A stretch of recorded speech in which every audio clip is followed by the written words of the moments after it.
RX Television on rxmuscle.com. This is Ask Dave, better known as hashtag Ask Dave, your 30-minute question and answer show with Dave Palumbo. All your questions, be it on diet, training, supplementation, IFBB pros, news, whatever's on your mind, bodybuilding, non-bodybuilding related, it is all on the table. The first two questions, of course, from the Dave Palumbo Experience app. Interesting one here. I don't know if this is something that we've discussed before. We talk about how everything's on the table, bodybuilding, non-bodybuilding related, and I guess this would be more self-care related. Your tips on skincare and shaving. Yeah, I've done videos on this probably a long time ago, but I always had when I was competing, a lot of bad acne issues, not like grotesque acne, but just annoying, overly oily skin. And I used to try to wash my face 6,000 times a day so I wouldn't get as oily. And it made it worse. And I didn't really realize it. And then I went, and a friend of mine, had this, his mother was friends with this skin care specialist. She did facials, and he's like, why don't you just go see her? Which, I was in my 20s, I'm a bodybuilder. I'm like, I don't want to go get a facial, So I went because I was frustrated. And she explained to me that if you overstrip the oils on your face, we're talking about face, and I'm talking about the rest of your body, your face will over secrete more oil. So what I was doing is I was actually making it worse. Yes, I was cleaning as an antiseptic type of issue. And I was even taking alcohol swabs and wiping the areas that had that I would have breakouts on. She's like, you're over drying the skin. So the skin is almost, and your skin is oily to begin with. She said, it's overdoing it. It's going to overproduce more oil now. And then when I realized that, she taught me how to clean my face using a facial cleanser that's maybe not one that wasn't for people with oily, for people with oily skin. You don't want to use one that is, that maybe has oils in it, because that can make it a little worse, but one that was not as harsh. And what I noticed was I only washed my face. She told me, wash your face twice a day with this. That's it. Maybe a third time if you're, you're running around and, doing sports and stuff like that. But, and I did it. And you know what? I noticed that my skin got a lot better. I didn't break out as much. I wasn't getting as oily during the day. And what I did also was I started shaving with the facial cleanser. And you can get any facial cleanser. Just I go on Amazon now and I buy a facial cleanser that just doesn't have any additives in it and stuff like that. Something that's just real basic. It doesn't even have a smell to it. And it's just not as harsh as soap. And that's what you use on your face. And like I said, I'll shave with that too, because it has a lot of lubrication to it. And I found that my skin really, really got better doing that, rather than constantly with the alcohol swabs on the face and trying to clear it up. Now, as far as the body goes, I use Dial soap, which is an antibacterial soap, because I think what happens is when we sweat, especially in the gym or just even during the day, that sweat will start, causing bacterial growth. And then if you have big pores on your body, or you are prone to acne, it's going to make it worse. So if you're taking 2 showers a day, in the morning, at night, especially if you break out on your chest and back, use Dial soap. Make sure you get one of those back scrubbers so you can, with a loofah pad, so you can do your back if you don't have someone to do it for you. Also, if you have someone to do it for you, you might want to and you're shaving your body anyway, you might want to shave your back, a couple times a week if you're hairy back there. And so that seemed to work well for me, because the shaving is an exfoliator. I shave my face every day. Also, that exfoliates that skin and keeps those pores from getting clogged with old dead skin cells. And use the facial cleanser twice a day, in the morning and at night. And if you want to use it to shave as well, that's what I do. So hopefully that helps. Second question, again from the Dave Palumbo Experience app. This question about cardio. Generally, we talk about cardio as a function, for off season, leading into a show prep. This is more so for just overall health. I mean, he's asking about following a healthy diet, obviously weight training. Is that enough for overall health, or do you still suggest some steady level of cardio? I don't do any cardio. Okay. I was doing cardio for a while because I thought I needed to do that to be healthier. And I realized that it really wasn't, because the cardio that I was doing was lower intensity. Now, I was cycling outside for a while and I felt pretty good, but that's when I had a weird arrhythmia when I would cycle at a very high level. And then I had my kids. And as you know, so once you have your kids, your time becomes very, very, starts caving in. There's not a lot of free time. So I stopped cycling, and I just was really just wanted to work out, really, is all I wanted to do. And you know what? All my blood work, all my, cardiac function tests are all really good. I think that the key is keeping your body fat low, exercising in some capacity. And I do believe that weight training is better than cardio in the sense that I think you get better insulin sensitivity from weight training. I know if I do a workout, if I'm working out 5-6 days a week, usually it's about 5 days a week, 4 or 5 days a week I work out. My blood sugars are really, really much better. When I had my shoulder replacement and I couldn't train, and they didn't want me to train for 3 months, my blood sugars were not quite as good. And that's because we know exercise increases insulin sensitivity and increases insulin receptor density. And the active insulin of working out actually allows your body to absorb glucose without even the need for insulin receptors to a certain degree, in a certain window right after you actually train. So do you need to do cardio? Probably not, but if you like cardio, there's nothing wrong with it. The key is not overeating, keeping your body fat levels low. And I don't, like I said, and exercising. I don't think you have to do one or the other or both. You need to do something is what I'm saying. If you don't like lifting weights, then do cardio. I don't care. I think that weight training is the best thing if you're going to pick one of them, because we know that, if you increase muscle mass, the muscle contracts against the bone and the bone density increases. So as we get older, a lot of times, especially women, they lose bone density. And that's because they're not doing resistance training and they're not stimulating the muscles that are stimulating the bone. So cardio doesn't really increase bone density. Matter of fact, there's a lot of runners, especially as they get older, women, that they actually get osteoporosis because they're not really doing anything to really, strengthen the bone structure in their body, and they start losing calcium. So once again, I think weight training is number one. If you want to add cardio because you tend to be a fatty and you get fat real easily, you can do some low intensity cardio just to keep your fat levels down. But I don't necessarily think that you need to do more high intensity cardio if you are weightlifting. Let's go to Akshay Pandey. David, some episodes of this show, you talk about Anavar being a complete waste of money and a weak drug to avoid it. But on other episodes and other segments, you talked about usage of Anavar. Can you clarify whether one should use it? And I guess I'll add to that in what circumstances and to what amounts, to what extent somebody should be or not be using Anavar. Yeah, I think for women, it's great. It's a great drug because it really doesn't have any side effects, especially if you're using real Anavar. For men, it's a waste if you're using testosterone and other strong, anabolics. If you're like more of a beginner person that's never done a cycle and you want to do a cycle of Anavar and Winstrol or something like that, I think it's great because it has virtually no side effects. You will get some benefits out of it because you've never used anything and your receptors are really fresh. You're not going to put on massive amounts of muscle with it, but you're going to get harder. You'll put a few pounds on. But if you're doing 4, 5, 6, 7, 800 milligrams of testosterone a week already, and you're doing 2, 3, 4, 500 milligrams of DECA or equipoise a week with it, adding 30, 40 milligrams of Anavar a day is not going to do anything. You're not going to notice a difference, really. You might get a little stronger, I don't know. But it's a very expensive drug. So, and it's worth it if you get real Anavar in terms of if I'm going to give it to a woman, it's worth the money because first of all, they don't have to take a lot of it. And secondly, they don't have to worry about side effects from it. So, or at least as long as they keep the dosages, respectable. As far as for a man goes, I mean, a lot of guys would rather spend the money on getting more nutritional supplements or taking maybe growth hormone or something like that. Anavar it's like I said, if it's real, it's probably going to cost you a lot of money. And it's just, you don't get the bang for your buck, so to speak. So that's why I discourage people from using it. It's not that it doesn't work. It's just not that strong. And for the money, you're not getting a lot for it. I would rather use Masteron or Trenbolone or something like that. And you're going to spend a lot less money doing those drugs. So I don't know why people would want to use it necessarily, other than the fact that it's like Primobolan. There's no Primobolan around that's real anymore. So people think, oh, I got to have Primobolan because because they just want it because they can't get it. That kind of thing. There's I breed snakes. Everyone knows that. There's certain snakes that are just, people stop breeding them because they're just not cool snakes. And then all of a sudden there's none of them around. And then all of a sudden everyone's like, oh, whatever happened to that Dunn's python? Well, no one was breeding them because they really are not that cool. And then all of a sudden everyone wants it. And the Dunn's python's prices go through the roof because it's not around anymore. It's not that it was a great snake. It's just that no one's got it anymore. So I think a lot of it is supply and demand. Creatine, if you've noticed, the prices have gone through the roof. It's 10 times, 10 times the cost now if I have to make the stuff. So we haven't even made Crealize.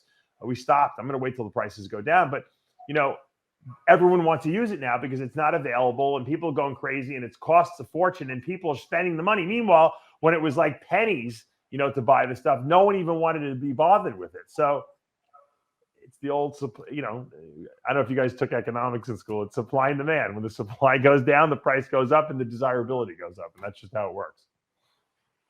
Let's go to Harley Ryder. How do I get a cardiac CT scan if my doctor won't order one without cardiac symptoms, and the place that it does the scan won't do one without a doctor's orders? Yeah. The cardiac CT calcium score, which is like a lesser version of that test because they don't inject any contrast into you. You don't need a prescription for that. You could actually call like any radiology place near your house and say, I want to schedule one of those. You pay cash. It's like $59 or something like that, I think, usually. And they'll do that. Now, if that comes back with a high calcium score or anything more than a 0, a lot of times then you could take that test to a cardiologist and they'll prescribe you the cardiac CT scan with contrast, because now there's a reason to prescribe it. You know what I mean? So I would take it upon myself, get the cardiac CT calcium score, because that's easy. It takes 5 minutes. You just go in there, you sit in the machine for 5 minutes and they take a picture and you're done. And it's really cheap. And then if that comes back perfect and your calcium score is 0, then you probably don't really need to worry about it unless you're running unless your LDL cholesterol is super high or you have a family predisposition. But if you don't, then you're good. If it comes back, with a higher number than is desirable, then I would then go take that to the cardiologist, and then you can follow up with that. And then there shouldn't be any issue with him prescribing it to you. Let's go to Todd Payette. Do you remember the bodybuilder Phil Hill? I thought he had a great physique, fantastic poser as well. Any idea why he disappeared from competing? And have you ever tried to get him on as a guest? John Hansen and I talked about him. I don't know, it was probably about 6 months ago. He was a good bodybuilder and he competed a little bit, but I guess it just wasn't for him. I don't really know the reason he stopped. I mean, but there could be innumerable reasons. I don't know. He could have gotten in trouble. He could have, injured himself. The problem with bodybuilding, especially back then, was there was no money in it really. So, a lot of these guys had to work real jobs. And so at some point, the smart ones said to themselves, you know what, it's just not worth me spending all this money, putting my health in jeopardy, and I'm not even making any cash from it. So I don't know if that was the case with him, and we can try to get him on the show for sure. I think it would be a good interview. He was like a Kai Green back then, that he had that kind of crazy mass looking physique, and he was really good.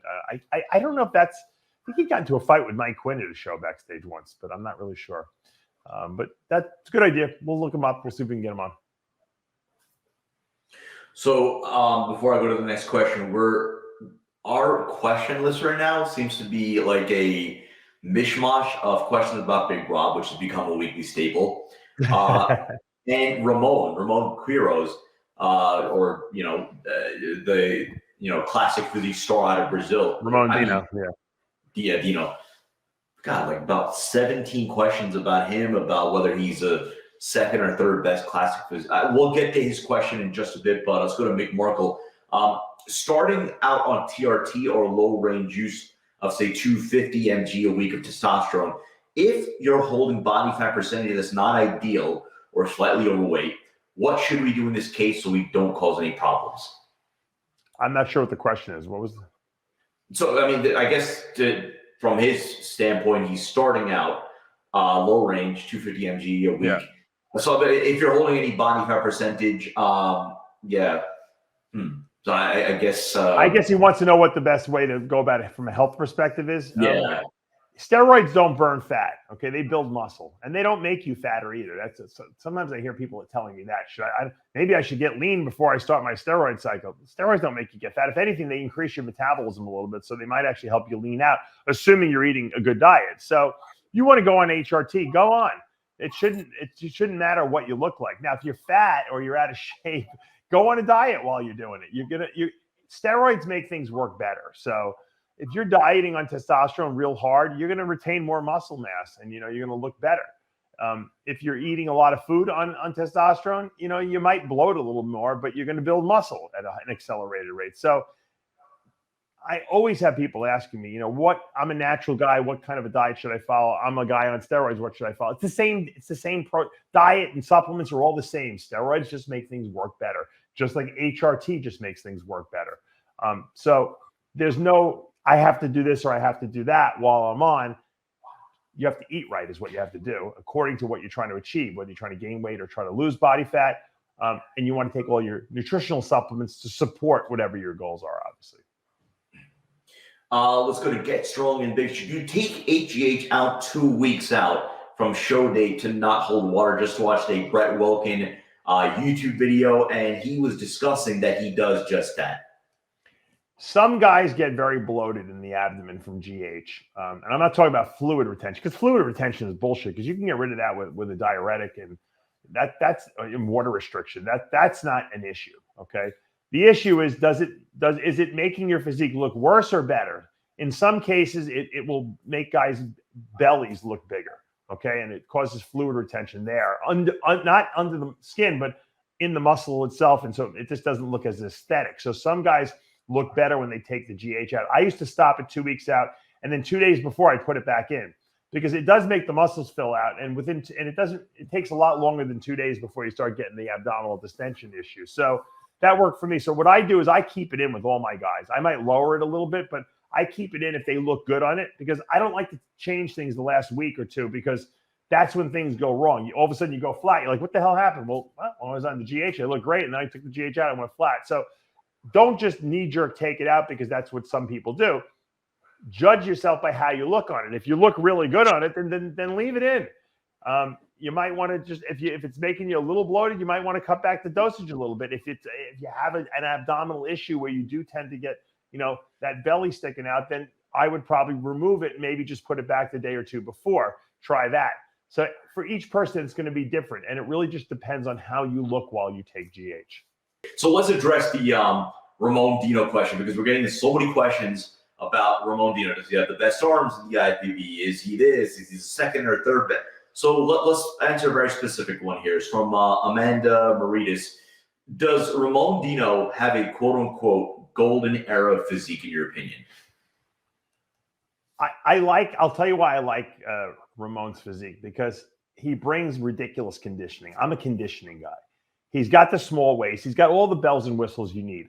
I personally think that once he adds just a little bit more muscle to his body, he's going to be very, very hard to beat. Now, when you compare him to a guy like Chris Bumstead, Chris will only lose when he can no longer do the things he needs to do to be the champion. In other words, if he gets injured, or, we know he's dealing with some health issues, for the last couple of years. He's got that IgA nephropathy. So, I mean, if anything is going to stop Chris Bumstead, it's not going to be another competitor. It's going to be Chris Bumstead's body just not holding up. So I don't think that Ramon is going to beat a Chris Bumstead, but I think that he could be the future after Chris Bumstead.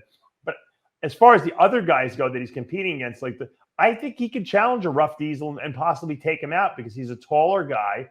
He occupies more space on stage. I just think that Rough Diesel is a little more complete at this point. But I think that Ramon has all the tools to be able to get to that next level. Now, I don't know how much weight he can still gain and still make that weight class, because obviously you can only weigh a certain amount for your height. But assuming he can gain another 5 to 7 pounds of muscle, I think at that point he's very, very dangerous. And he's got, like I said, he's got one of those physiques that you enjoy, just like looking at. It's like it's pleasing. The lines flow well. He's got tremendous conditioning. I've never seen the guy out of shape on stage. Even when he did the Olympia last year, I think he arrived like the day of the show or something like that, and he still looked really good on stage. Imagine if he would have come a couple of days before. So I think that he's got unlimited potential. That's my take on him. Let's go to Lag No Excuses. The most famous non-bodybuilders that you've coached, I know Triple H is probably the name that comes to most people's minds. Is there anybody else, professional athlete, actor, that you can name, non-bodybuilders that you've coached? Yeah, I mean, I did, and I'm still every so often he'll come back to me. Chris Angel, the magician. He's actually, his new theater. He used to do a show at the Luxor Hotel in Las Vegas, and now he's working at the Planet Hollywood Hotel there. They have a theater that they built for him there, and his show. I think he's got the best show in Vegas right now. And he's a really cool guy. And the irony of the whole Chris Angel relationship that I have, and Triple H had put me in touch with him, is that we went to the same high school. He was 1 year older than me, and I've seen him at school. I'm sure he saw me in school, but we weren't friends or anything like that. He had his own little group, and I had my own little group. And like I said, he was a year older than me. But we never knew each other in East Meadow. And we had a lot of mutual friends that were the same. Like I have a lot of guys that I know that lived next door to Chris and stuff like that. And it wasn't until Triple H introduced us. And then when the Chris Angel flew me out there to help him with his diet, that we started talking. We knew we knew all the same people because East Meadow, Long Island is not that big. So, and we were around the same age. So it was really kind of funny. He's a really, really good guy. He actually is, Jake Wood and Dan Solomon and Angelica and Nebbia, they went out there and they met with him. I think it was like 2 weeks ago. And one of his children has leukemia. And so he has this, foundation, to raise money for kids with leukemia. And I know that Jake Wood and the Olympia are going to be giving some kind of a donation to that foundation. And so Chris is going to be at the Olympia doing something really cool there. And so I'm glad I was able to help put Dan in touch with him. And it should be a really, really good thing because it's always great when our industry can give back to someone else and to another industry and help people in need. So, I would say that, he was, one of the more high profile people that I work with. Stone Cold Steve Austin, I worked with him for a diet too. We did a ketogenic diet. He really loved that diet. I worked with him for about 12 to 16 weeks.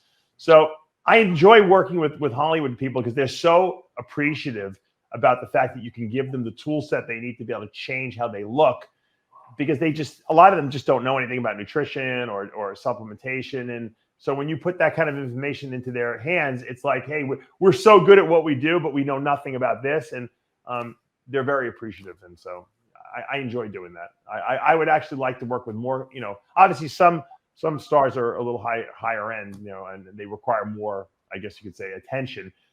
I had a massage therapist friend of mine, and she used to go on tour with Mariah Carey, and Mariah Carey required her to lay in the bed with her and massage her until she fell asleep every night. Now, she paid her a lot of money. She made a lot of money, but she was always on the road with her, hotel after hotel. And I mean, she was basically at her beck and call, but she did it when she was younger. She made a lot of money and she made a lot of contacts. She made a lot of rock singers. She was working with their bands and she'd massage them in between. So, celebrities are good. It just depends on how much time you have to devote to them. A lot of these celebrities need you all the time there. And so if you have a family or you have other commitments, sometimes it's hard to do that.